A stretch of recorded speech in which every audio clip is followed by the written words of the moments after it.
Why is it that some people spend years trapped in loneliness after a breakup or divorce, while others emerge stronger, wiser, and even more capable of love? The answer might lie not just in time or luck, but in psychology.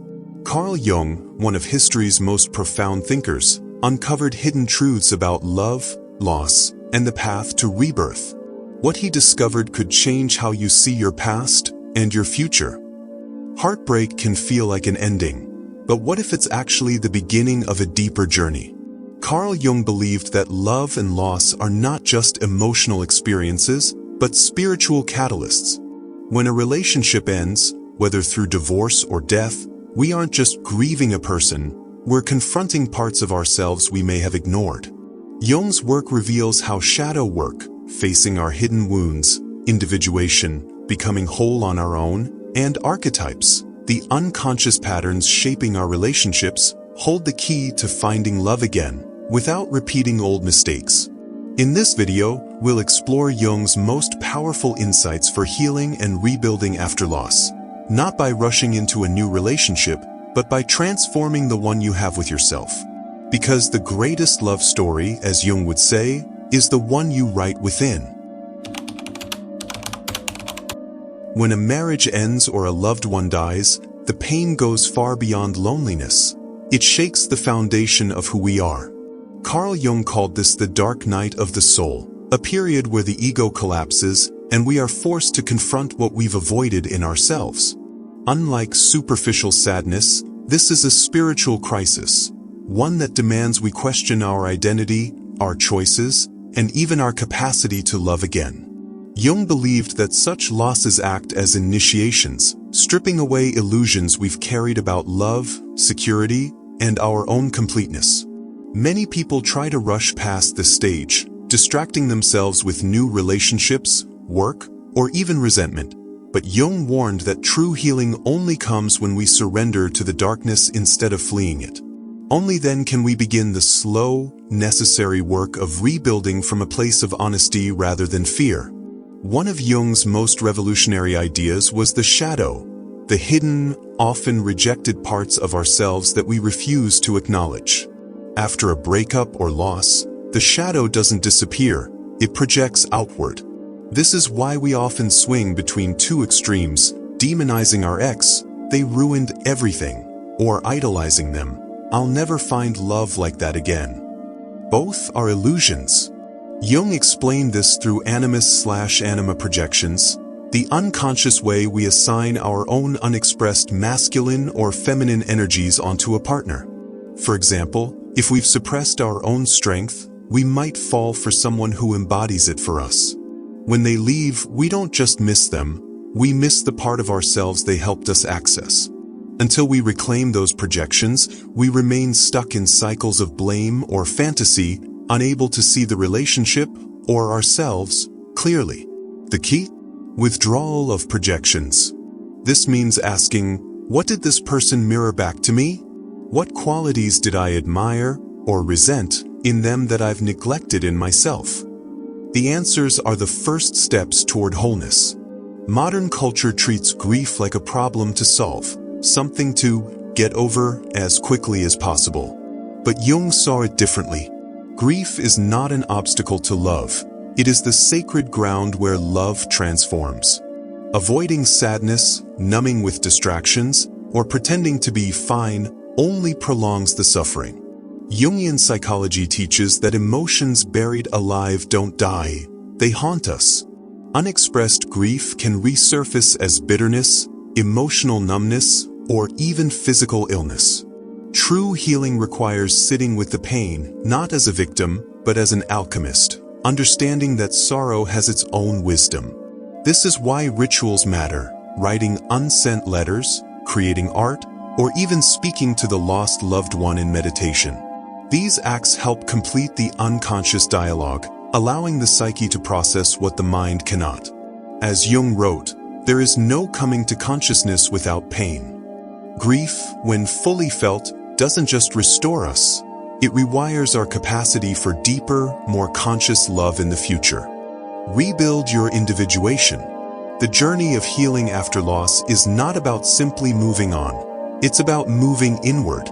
Carl Jung's approach reveals that the pain of a broken relationship is not just an emotional wound but a call to awaken parts of ourselves we've long ignored. The first and often most difficult step is confronting your shadow. This isn't about dwelling on regrets or replaying old arguments, but about recognizing the hidden fears and unresolved wounds that shaped your past relationship. For example, if you've struggled with a fear of abandonment, you might unconsciously seek partners who confirm that fear, trapping you in cycles of insecurity. Or if codependency was a pattern, you may have lost yourself in the other person, believing love meant self-erasure. Jung taught that until we face these shadow aspects, the parts of ourselves we've disowned or denied, we remain at their mercy, doomed to repeat the same dynamics in future relationships. Shadow work begins with ruthless honesty. What did this loss reveal about my deepest wounds? Or have I given my power away? Only by bringing these patterns into the light can we break their hold over us. Once we've begun the work of shadow integration, the next step is rebuilding individuation, the process of becoming a complete, self-defined individual. After a major loss, it's common to feel like a piece of you is missing, as if your identity was tied to the relationship. Jung warned that seeking wholeness in another person is a temporary illusion. Real love can only flourish between two people who have first learned to stand on their own. This is why the path to loving again isn't about rushing into a new romance, but about reclaiming the parts of yourself you may have neglected. What are your passions outside of partnership? What dreams did you set aside? Individuation asks you to rebuild your life around your own values and purpose. Not as a means to attract love, but as the foundation for a love that won't demand your surrender. As Jung famously said, the privilege of a lifetime is to become who you truly are. Until you do, every relationship will be an attempt to complete yourself rather than to share your completeness. Finally, Jung's wisdom invites us to work with archetypes, the universal patterns of energy that live within all of us, to guide our way forward. After loss, we often feel stuck in grief or hesitation, unsure how to trust love again. But by consciously engaging archetypal energies, we can reshape our approach to relationships.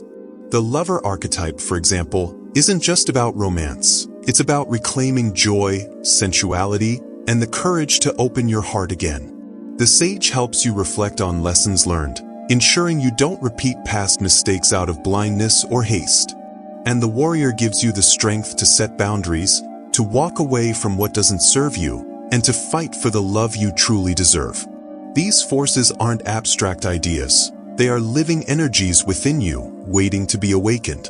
By calling on them intentionally, you stop being a passive victim of circumstance and start shaping your love life with wisdom and agency.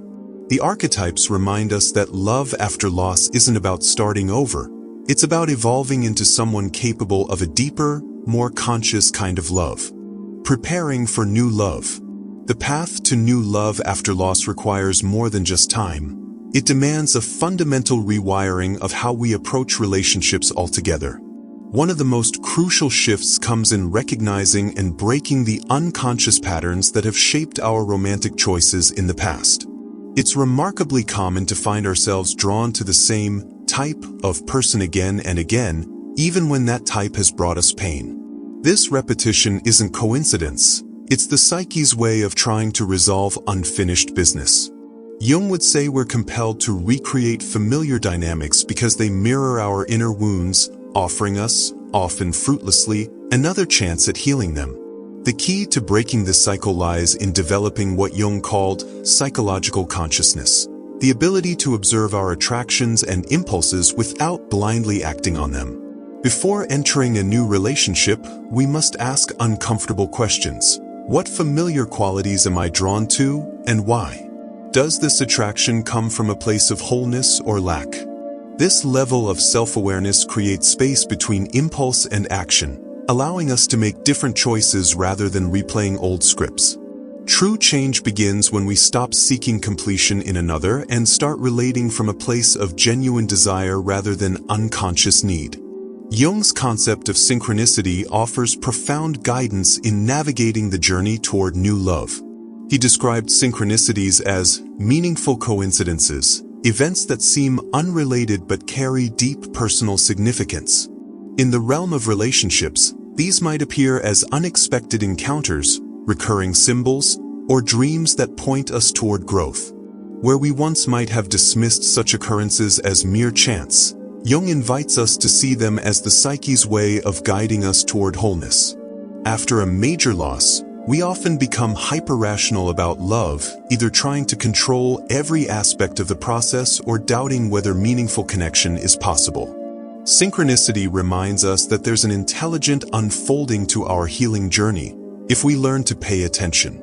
The person we're meant to meet next won't necessarily fit our preconceived checklist, but they will resonate with who we're becoming. Developing this awareness means cultivating patience and trusting that the universe has its own timing. Rather than frantically searching for love, we learn to recognize the signs that we're moving in the right direction, and the wisdom to know when we're not yet ready. At the heart of Jung's approach to love lies the critical distinction between sacred love and ego love, a difference that determines whether our next relationship will be a repeating of old wounds or a doorway to genuine transformation. Ego love comes from a place of lack. We seek others to fill our voids, validate our worth, or soothe our loneliness. This kind of love is possessive, anxious, and ultimately draining, as it places an impossible burden on another person to be our everything. Sacred love, by contrast, emerges when two whole people choose to walk together while maintaining their individuality. Jung saw this as the meeting of two individuated souls, neither complete nor incomplete in the other's presence, but mutually inspiring growth. After loss, the temptation to rush into ego love can be strong, especially when facing loneliness or societal pressures to move on. But sacred love requires us to do the counterintuitive work of being comfortable alone first. It asks, am I seeking this connection from fullness or emptiness? Is this relationship helping both of us grow, or are we using each other as escape? The answers determine whether we're settling for a temporary salve or building something truly enduring. In this light, the time between relationships becomes not a punishment, but sacred preparation, a refining of our capacity to give and receive love in its highest form. This transitional period holds immense potential if we approach it with the right mindset. Rather than viewing ourselves as being between relationships, we can see this as a time of active becoming, where we integrate our lessons and clarify what we truly want to create next. Jung emphasized that what we attract in love mirrors our inner state. Therefore, the most powerful work happens in these in-between spaces. It's here that we develop the discernment to recognize healthy attraction from trauma bonding, genuine connection from mere familiarity. Each step inward, whether through journaling, therapy, or honest self-reflection, clears the way for a love that's not just different in form, but transformed in quality. The relationships that come after deep inner work may look less dramatic than our past ones, and that's precisely the point. Where once we might have mistaken intensity for intimacy, we now seek the quiet depth of true meeting. This is how the alchemy of loss works, not by finding someone to make us forget the past, but by becoming someone for whom love takes on new, more nourishing forms. The end of one love story then becomes not just an ending, but the necessary prelude to something far more authentic, a love informed by wisdom, powered by choice, and rooted in wholeness rather than need. The work of healing and preparing for new love requires more than just theoretical understanding. It calls for practical, daily practices that ground Jung's wisdom in tangible action. One of the most powerful tools for this is journaling, particularly when guided by thoughtful prompts that help excavate unconscious patterns. Rather than simply venting emotions, Jungian-inspired journaling seeks to uncover the deeper lessons and symbols in our experiences. Begin with foundational questions like, what invisible contracts did I make in my past relationship? What did I believe I needed to give or receive to be loved? This reveals the hidden bargains we make with love. Another potent prompt. If my last relationship were a dream, what might it be trying to tell me about parts of myself I've ignored? This engages the symbolic thinking Jung valued, For deeper shadow work, try: what qualities in my ex frustrate me most, and where might I share those same traits in different forms? The key is to write without self-judgment, allowing uncomfortable truths to surface. Over time, these reflections create a map of your relational patterns, not to shame yourself, but to consciously choose differently next time. Set aside regular time for this practice, perhaps with a special notebook dedicated to your healing journey, and watch how your self-awareness deepens week by week. Complementing journal work, mindfulness practices offer a way to cultivate the self-love that makes healthy future relationships possible. Jung emphasized that true connection with others begins with connection to oneself, and mindfulness provides the tools to rebuild that fractured relationship. Start with simple breath awareness exercises focused on sending compassion to wounded parts of yourself, literally breathing love into areas of emotional pain. Try a daily mirror practice, looking yourself in the eyes for 2 minutes while repeating affirmations that challenge your deepest insecurities. I am enough exactly as I am, or my worth isn't determined by my relationship status. Body scans can help reconnect with physical sensations often numbed by grief, teaching you to honor your needs again. When painful memories arise, instead of suppressing them, practice the Jungian technique of active imagination, dialoguing with the emotion or memory as if it were a character with wisdom to share. These practices gradually rewire your nervous system from seeking external validation to finding stability within, creating the emotional resilience needed for mature love. The paradox is that the more comfortable you become in solitude, the more capable you become of genuine togetherness. There comes a point when self-help reaches its limits, and this is where professional support or community becomes essential. Jung himself believed that some wounds require witnesses to fully heal. Therapy becomes particularly crucial if you find yourself stuck in repetitive patterns despite your best efforts, or if grief remains as sharp as the early days months or years later. A skilled therapist can help you identify blind spots in your self-reflection and provide the containment for emotions too overwhelming to process alone. Look for professionals versed in depth psychology or attachment theory if you want to work specifically on relationship patterns. Beyond individual therapy, consider joining support groups for divorce or loss. There's unique healing in being with others who understand this journey. Book clubs focusing on psychological or spiritual growth can provide both community and intellectual stimulation. Even online forums dedicated to Jungian psychology can offer valuable perspectives. The important thing is recognizing when your suffering needs more than solitary reflection, when it requires the mirror of another's insight or the comfort of shared experience. This isn't a sign of weakness, but of wisdom, the understanding that some parts of healing can only happen in relationship, foreshadowing the healthy connections you'll eventually form. Integrating these practical approaches creates a strong foundation for your next chapter. The journaling builds self-knowledge, the mindfulness cultivates self-compassion, and the therapeutic support provides course correction when needed. Together, they form what Jung might call a circumambulation of the self, a sacred circling back to wholeness through different methods that all point toward the same center. This multi-pronged approach honors the complexity of human healing, that we are creatures who need both introspection and connection, both self-work and skilled guidance. As you engage these practices, remember that progress isn't linear. Some days will feel like breakthroughs, others like backslides. What matters is showing up consistently with curiosity rather than self-criticism. Each small act of self-awareness chips away at old patterns, making space for new ways of loving to emerge. The love that comes after this kind of intentional work won't resemble your past relationships.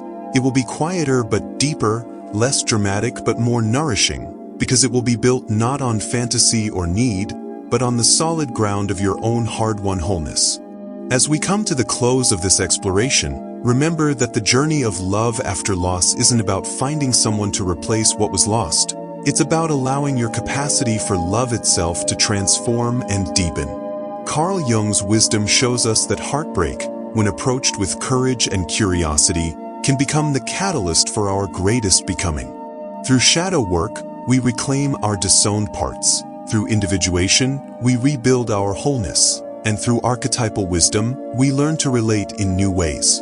The love that awaits you on the other side of this healing isn't merely another relationship. It's an entirely new way of being in love, one where you remain true to yourself while opening to another. This is the alchemy Jung promised, where our deepest pains become the seeds of our greatest growth. Now I'd love to hear from you. Which Jungian concept we discussed today resonated most deeply with you?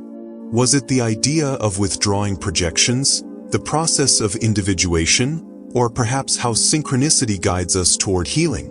Share your thoughts in the comments below. Your insights might help others on their journey.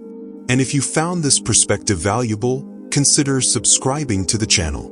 We explore depth psychology, symbolism, and the transformative power of the unconscious mind. Tools to help you navigate not just love, but all of life's initiations with greater wisdom. As we part ways, carry this final Jungian truth with you. The most profound love story you'll ever experience isn't the one you have with another person, it's the one you undertake with yourself. Every relationship, every loss, every moment of courage in facing your shadows is part of that sacred narrative. Press subscribe if you're ready to continue this journey inward, because as Jung reminds us, who looks outside dreams, who looks inside awakes. Until next time, keep turning inward. Your wholeness is waiting.